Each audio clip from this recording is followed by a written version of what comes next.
Assalamualaikum warahmatullahi wabarakatuh. Jumpa lagi dalam channel Pojok Geo, yang pada video kali ini saya akan membahas materi pengendalian jauh, ya terutama dari segi citra, ya dan klasifikasi citra berdasarkan spektrum elektromagnetik yang digunakan. Nah, seperti apa pembahasan video pada kali ini? Yuk kita simak aja.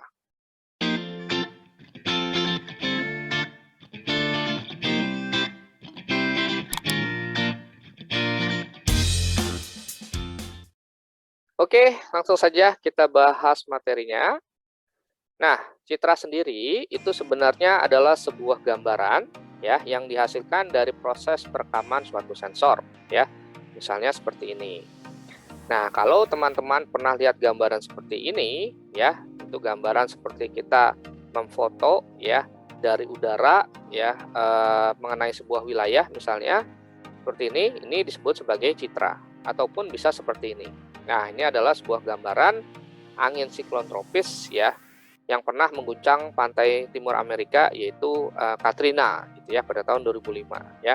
Nah, ini kedua gambaran ini disebut sebagai sebuah citra ya. Nah, sensor sendiri itu adalah sebuah alat yang berfungsi untuk merekam tenaga pantulan dan garis miring atau tenaga pancaran objek ya. Jadi bisa tenaga pantulannya saja atau tenaga pancaran si objek tersebut ya. Nah, jenis citra itu sebenarnya bisa dibagi menjadi dua ya secara umum ya. Yang pertama ada citra foto, di mana citra foto ini merupakan jenis citra yang dihasilkan dari sensor fotografik. Nah, yang dimaksud sensor fotografik ini adalah yang pertama ya, sensor fotografik itu sensor yang menggunakan film sebagai detektornya ya. Jadi kalau misalnya teman-teman pernah lihat kamera satu yang lama gitu ya, Kodak misalnya gitu yang punya atau yang memakai film gitu ya, misalnya kita mau nyuci foto nih ya, maka yang dicuci adalah filmnya gitu ya, itu merupakan sensor fotografik. Nah, walaupun pada era kekinian ya, sekarang nih era digital itu sangat jarang sekali sensor fotografik itu menggunakan film sebagai detektor ya, biasanya menggunakan sinyal elektrik juga ya, tetapi meskipun dia menggunakan sinyal elektrik, dia tetap disebut sebagai sensor fotografik ya, karena proses perekamannya dia serentak gitu ya. Jadi selain detektor ya, proses ya, ternyata mekanisme perekaman itu juga bisa membedakan antara sensor fotografik dan sensor non fotografik ya. Yang kita bahas di sini adalah sensor fotografik yang versi lama gitu ya, sesuai dengan soal-soal yang pernah muncul gitu. Nah, kemudian proses perekamannya itu secara kimiawi ya, dengan menggunakan emulsi film ya. Kemudian mekanisme perekamannya adalah serentak ya. Artinya ketika kita menekan satu tombol, maka keseluruhan gambar yang akan terekam gitu ya. Sama seperti kita secara analogi atau contohnya kita mau foto selfie nih, maka kita mencet satu tombol kamera ya pada HP ya. Jepret, maka semua gambar itu akan terekam gitu. Itu namanya serentak ya. Nah, contohnya adalah kamera tadi ya. Oke, ini adalah sensor fotografik ya. Jadi citra foto itu citra yang dihasilkan dari sensor fotografik. Nah, kemudian ada citra non foto, di mana citra non foto ini merupakan jenis citra yang dihasilkan dari sensor non fotografik ya. Nah, kalau sensor non fotografik dia memiliki ciri ya, detektornya adalah pita magnetik ya atau sinyal elektrik ya. Kemudian proses perekamannya secara elektronik. Kemudian mekanisme perekamannya adalah scanning atau parsial, ya bagian demi bagian. Nah, inilah biasanya mekanisme perekaman ini yang dapat membedakan antara sebuah alat itu disebut sebagai sensor fotografik ataukah alat tersebut disebut sebagai sensor non fotografik ya. Nah, yang dimaksud sebagai mekanisme perekaman scanning itu sama seperti kita nyekan foto aja misalnya. Nah, kalau kita nyekan foto itu kan nggak langsung muncul fotonya ya di monitornya atau di komputernya atau di laptopnya, tetapi dia perlahan-lahan ya, bagian demi bagian ya, set gitu ya, kayak mesin fotokopi aja gitu.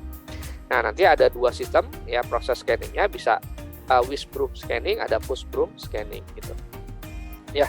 Jadi yang tadi yang saya bilang ya, bahwa sensor fotografik kekinian itu sangat jarang pakai film sebagai detektor ya, umumnya sudah sinyal elektrik atau pita magnetik, tetapi yang membedakan Kenapa dia masih disebut sensor fotografik? Karena mekanisme perekamannya serentak.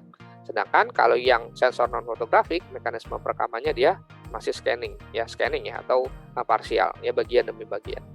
Nah, contoh dari sensor non fotografik itu adalah MSS atau multi spectral scanning system ya. Contohnya adalah kamera Leica ADS100 ya, walaupun namanya kamera cuma dia sistemnya MSS ya, multi spectral scanning system, atau ATM ya, airborne ya thematic mapper, atau RBV return beam vidicon gitu. Ini adalah salah satu dari sensor non fotografik gitu. Nah, kemudian ya berdasarkan kepekaan terhadap panjang gelombang atau spektrum ya elektromagnetik yang digunakan ya, maka citra foto ya dapat dibagi menjadi, yang pertama adalah foto ultraviolet dekat ya, di mana foto ultraviolet dekat ini dia menggunakan panjang gelombang 0,3 hingga 0,4 mikrometer ya. Nah, mikrometer ini merupakan satuan panjang gelombang ya, di mana 1 mikrometer itu setara dengan 10 pangkat min 6 meter gitu ya.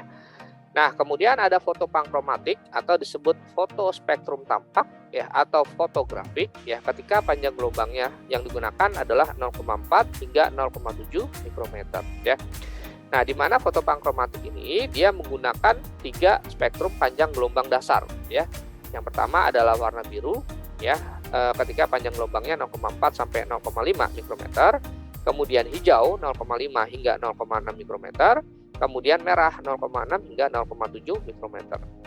Atau ya, foto pankromatik ini juga bisa dihasilkan dari proses gabungan antara panjang gelombang satu dengan panjang gelombang lain ya. Misalnya biru dengan merah, nah itu nanti menjadi warna ungu atau magenta. Oh, berarti magenta juga termasuk ke dalam foto pankromatik ya. Atau biru dengan hijau digabung jadi biru toska gitu ya, warna toska ya, biru hijau-hijauan. Nah, itu juga pankromatik.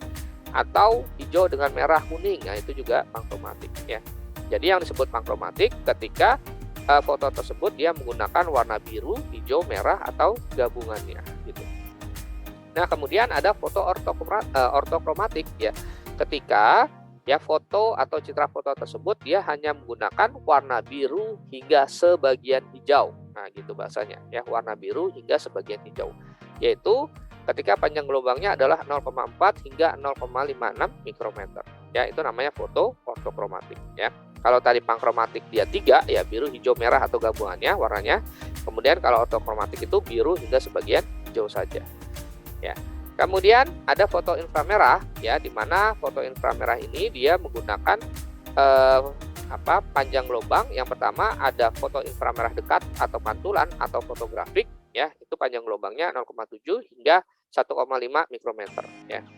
Kemudian ada inframerah tengah ketika panjang gelombang yang digunakan adalah 1,5 hingga 3 mikrometer.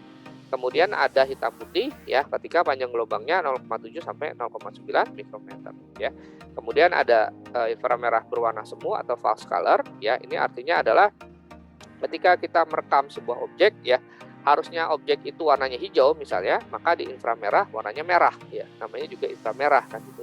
Jadi dia tidak menggunakan warna asli ya, tetapi warna semu atau false color. Nah, contoh dari foto yang warnanya asli itu misalnya foto pankromatik ya. Kalau kita lihat sebuah objek itu hijau ya hijau ya, sebuah objek itu biru ya biru ya, sebuah objek itu hitam ya hitam, dan seterusnya gitu.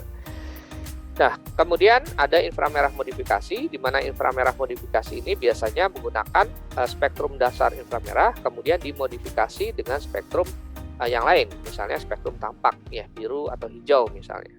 Kemudian ada foto multispektral ya, di mana foto multispektral ini dia menggunakan lebih dari satu spektrum ya. Nanti bisa dihasilkan ya, foto multispektral ini bisa dihasilkan dari multi kamera, artinya satu sensor kameranya banyak, ataupun multi lensa, satu kamera lensanya banyak gitu. Nah, ini adalah salah satu contoh dari citra foto ya, misalnya foto pankromatik berwarna ya, yang telah saya tampilkan tadi di awal gitu. Ya, jadi kalau pankromatik ya sesuai dengan kepekaan mata kita ya. Ketika kita melihat objek itu hijau ya, maka hijau ya.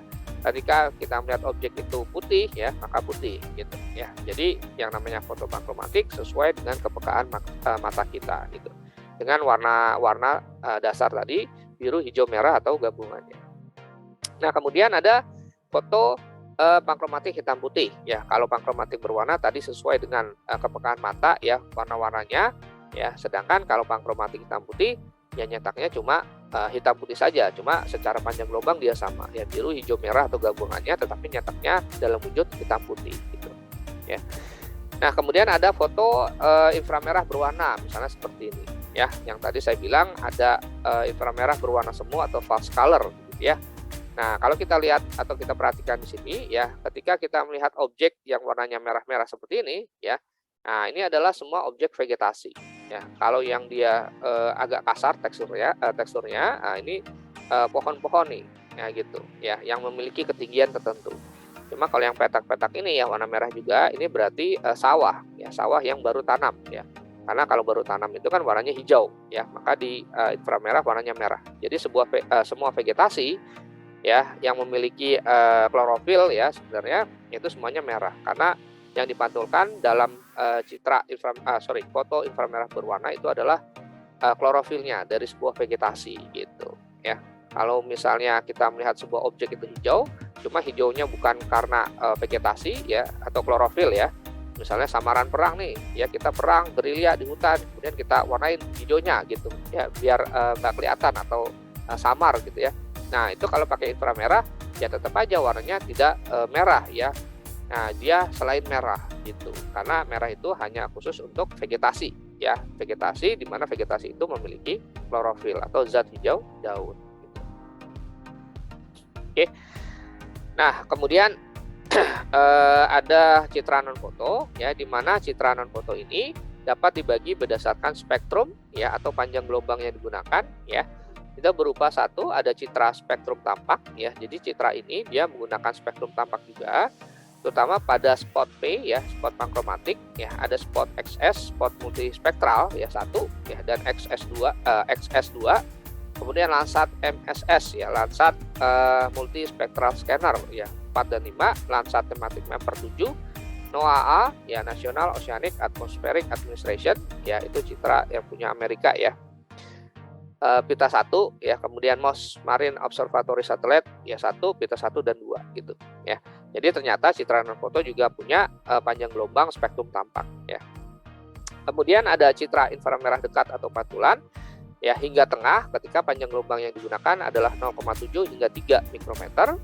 Kemudian ada citra inframerah termal ya, ketika panjang gelombang yang digunakan adalah 3 sampai 5 mikrometer dan 8 sampai 14 mikrometer. Kemudian ada citra gelombang mikro ya, ketika panjang gelombangnya 1000 hingga 10⁻⁶ mikrometer ya, di mana citra gelombang mikro ini merupakan citra dengan sistem pasif ya. Kalau misalnya kita belajar sistem pengindaan jauh itu kan ada pasif, ada aktif. Nah, gelombang mikro ini yang pasif ya. Kemudian citra radar itu yang aktif ya. Berarti tenaga yang dipakai adalah tenaga pancaran sensornya ya, tenaga buatannya. Nah, ini adalah contoh dari citra non foto ya. Ini misalnya citra inframerah berwarna ya. Kalau misalnya kita perhatikan ya, tadi ada foto inframerah berwarna, ini ada citra inframerah berwarna. Ya, kalau yang foto inframerah berwarna tadi itu kan secara penampakan dia seperti mirip aslinya, karena juga karena disebut sebagai foto ya, dia sesuai dengan penampakan asli. Ya, jadi mekanisme perekamannya dia serentak tadi ya, yang di awal yang sudah kita bahas tadi ya, yang sensor fotografi. Nah, sedangkan kalau citra inframerah berwarna ini, karena mekanisme perekamannya dia parsial atau scanning ya, nyeken gitu ya, maka kenampakannya itu lebih kelihatan pixelnya gitu, picture elemennya gitu ya. Jadi tidak seperti kenampakan foto yang direkam secara serentak ya, cuma dia karena parsial ya, jadi bentuknya seperti ini. Ya, tetapi panjang gelombang yang dipakai juga sama gitu ya. Tadi misalnya 0,7 ya hingga 3 mikrometer. Nah, kalau kita lihat di sini yang merah-merah itu juga menunjukkan vegetasi atau tumbuhan ya, maksudnya gitu. Sedangkan yang bukan merah ya itu non-objek, non-vegetasi ya. Misalnya sungai di sini ya, agak kebiru-biruan hingga gelap ya. Ini sungai ya. Atau misalnya kenampakan yang hijau-hijau ini ya berarti lahan terbangun gitu ya, bisa pemukiman ya, bisa gedung-gedung ya, dan seterusnya seperti itu. Ya. Oke. Nah, kemudian di sini ada citra, radar ya, misalnya, SRTM ya, citra SRTM ya, shuttle, eee, sa SRTM ya, shuttle radar topographic mission ya, SRTM. Ya, ini biasanya citra radar ini cocok untuk pemetaan, topografi atau relief ya, suatu wilayah misalnya, ya. Entah dia nanti, yang, vertikal atau yang agak miring ya, cuma biasanya miring sih ya. Misalnya SLAR ya, Side Looking Airborne Radar gitu, ataukah LIDAR nanti modelnya, ataukah SRTM tadi ya, gitu. Oke, kira-kira sampai sini saja, mudah-mudahan paham, ya kurang lebihnya mohon maaf ya, saya akhiri dengan bacaan hamdalah, alhamdulillahirabbil alamin, billahi taufiq wal hidayah. Wassalamualaikum warahmatullahi wabarakatuh. Sampai jumpa lagi.